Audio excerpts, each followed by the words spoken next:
সূর্য পূর্ব দিক থেকে উঠার সময় পাবে না, পশ্চিম দিক থেকে উঠা শুরু হয়ে যাবে সূর্য।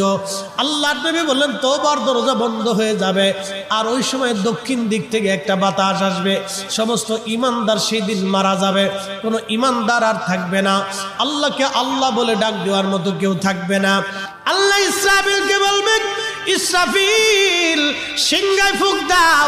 আল্লাহর এই ফেরেশতা সিংহা হাতে নিয়ে মুখের কাছে নিয়ে আল্লাহর আরশে আল্লাহর দিকে তাকায় থাকে, একটা সেকেন্ডের জন্য এদিক আর ওদিক করে না। কখন রব হুকুম দিবে সিংহায় ফুৎকার দেওয়ার জন্যে, যখন সিংহায় ফুৎকার দিবে, কুরআন বলতেছে ইদাস সামাউল ফাতারাত, আকাশ ভেঙ্গে ভেঙ্গে ভেঙ্গে ভেঙ্গে পড়তে থাকবে। ওয়া ইদাল কাওয়াকিবু তাসারাত, সমগ্র নক্ষত্রগুলি ভেঙ্গে ভেঙ্গে ভেঙ্গে ভেঙ্গে পড়তে থাকবে।